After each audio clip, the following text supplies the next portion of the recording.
All right, might be kind of tough to keep this one under 10 to get to a natural stopping point, but we'll see what we can do here. Feeding and eating disorders. Now, again, remember, we're dealing with disorders that are psychological, not physiological. So the two main eating disorders that we hear about quite a bit are anorexia nervosa and bulimia nervosa. Those are the two main ones that we deal with in the AP Psych world. There are other eating disorders that are out there. And in fact, the longer PowerPoint has a couple of the other ones, I believe. So anorexia, if you just break the word down, if you remember, there's a hormone that our body naturally secretes called orexin, and that orexia, or orex, I should say, comes from a term that means appetite. So orexin is the hormone that stimulates the appetite. Well, here with anorexia, the A is not, so it's without appetite. Somebody suffering or living with anorexia nervosa is oftentimes repulsed by food. They don't feel hungry. They don't want to be around food. And it gets to the point, we'll watch a video with this woman that in those extreme cases that the body just starts to waste away. So that's anorexia nervosa. Bulimia nervosa, bulimia comes from a word that actually means ravenous hunger in Latin. And bulimia nervosa is characterized by those eating binges, where somebody will eat quite a bit all of a sudden and then purge that food out, either through taking a laxative and getting the food out that way, or inducing vomiting somehow so that the food will be thrown up. So again, those are the two primary eating disorders that we'll talk about in the AP Psych world, but there are others out there, and we'll actually probably end up talking about a couple of others in class as well. All right, we're moving into the personality disorders, and one thing to recognize right off the bat here is the fact that the disorders that we've been learning about in the prior videos and the modules, those are all disorders that, generally speaking, the sufferer knows that they are living with them and that they are struggling with those disorders. They recognize those disorders within themselves. Seek assistance. Somebody can guide you through how to live with those disorders, but it's always something that the person has to think about and, again, live with and struggle with, and try to find some mitigating actions to help them to cope with that. And there's plenty of help out there to do so. The personality disorders, though, oftentimes the person won't recognize it. They won't care. And that's going to cause issues with the consequences of their actions because they don't empathize with people that they might be hurting as a result of their actions. So let's take a look at the personality disorders. You can see there that they're maladaptive, bad patterns of thinking, mal meaning bad, so they don't adapt well patterns of thinking, emotions or behaviors. So there are three clusters of personality disorders, clusters A, B, and C. Cluster A are the disorders that are categorized as odd disorders. So the first one is paranoid personality disorder.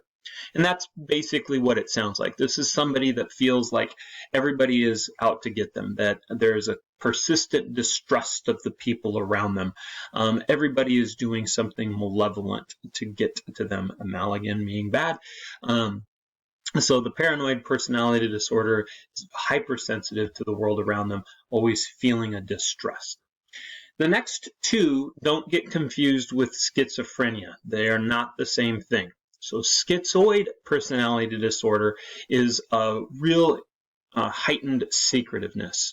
There is a coldness emotionally. They don't deal well with other people. You'll see there's apathy there. They don't really even care to deal with other people. So asociality, they don't want to be around others, and they just kind of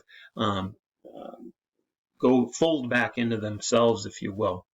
Now, at the same time, that's combined with that elaborate internal fantasy world. So they might have this real imaginative fantasy world going on, but when it comes to real world interactions, they're very reclusive. Now, schizotypal personality disorder, you can see there, is basically like schizoid personality disorder, but we're going to add eccentric behavior to this. So you still have that social isolation and that social anxiety, but you're going to get more of a odd behavior when you are out in public or when you are socializing with other ones. Close relationships, not easy. Very, very heightened discomfort in close relationships. And this is where you really start to separate from schizoid personality disorder. The speech and dress is very peculiar. It just doesn't look right. You don't dress in a kind of a standardized fashion. If you are engaged in conversations, it might react really oddly in conversation. You might say something that's completely out of line or completely out of context. You might not respond at all, or the person with schizotypal personality disorder might just start talking to themselves, even in the midst of conversation with others. You get paranormal and superstitious beliefs. So again, there's a bit of that fantasy world, but here it's a lot of that superstition, paranormal beliefs. And the schizotypal will oftentimes seek medical attention for other causes. They'll think, oh, I'm really, really depressed. So they'll go seek help for that depression, but they won't recognize that their personality disorder is what is really causing their distress or causing the symptoms that they're going in for. The second cluster is cluster B. These are dramatic, emotional, or erratic personality disorders. The first one is antisocial personality disorder, and we've got a little riddle for you here, which we'll do in class. But this is definitely somebody that's not going to feel much empathy. So they are very good at manipulation. They'll exploit other people. They'll violate the rights of other people, and they don't have any remorse in doing so. They don't have any empathy. And oftentimes what's a little bit frightening about the antisocial personality disorder is that they're very charming and flattering. They're actually people that you come to like, and they present at least a personality that is very charming and flattering, but then they'll be very manipulative of you once they're in a relationship. Borderline personality disorder, this is one that's characterized by unstable moods. Behavior in relationships is very, very erratic, very, very prone to anger. But at the same time, there's this fear of abandonment. So you can see how those two things collide. If you're very prone to anger and your moods are very unstable, people have a tough time being around you.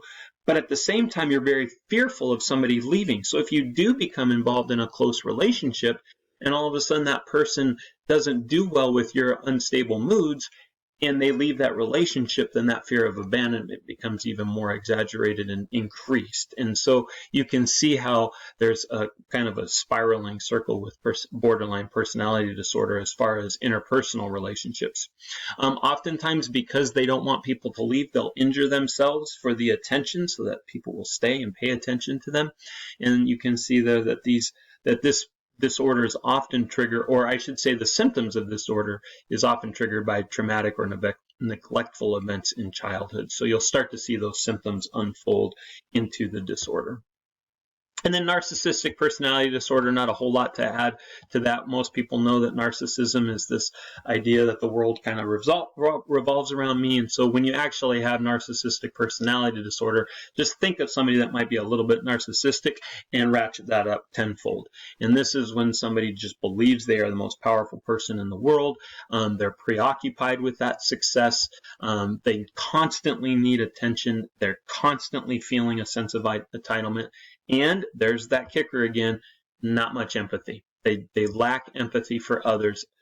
It's, again, the world revolves around me, but with the personality disorder, it is a heightened belief that you are the most powerful person in the world. All right. Histrionic personality disorder. Histrionic actually comes from the Latin for actor. Histrio means actor, and this is someone that has a pattern of attention-seeking behavior. They'll often try to get into sexual relationships. They'll try to seduce people. They'll dress very exaggeratedly, or again, kind of unorthodox ways in order to gain attention. They constantly need approval, and they'll do so through exaggerated dress or exaggerated actions, exaggerated behavior. And then finally, cluster C, these are the anxious or fearful disorders. The avoidant personality disorder, again, somebody that has real heightened feelings of social inhibition. They don't feel comfortable in social situations, so they withdraw. But you can see here, again, kind of here's one of the kickers.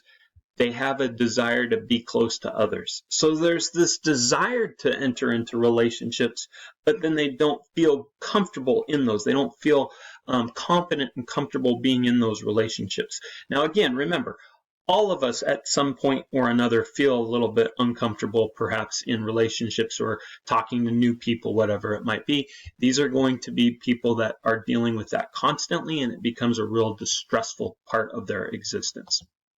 Dependent personality disorder is exactly what it sounds like, somebody that depends on other people. This isn't just learned helplessness.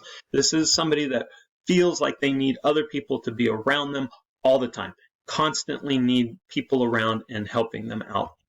And then finally, obsessive compulsive personality disorder. This is not obsessive compulsive disorder. This is obsessive compulsive personality disorder. So somebody that has this particular disorder is going to be very rule oriented and task oriented.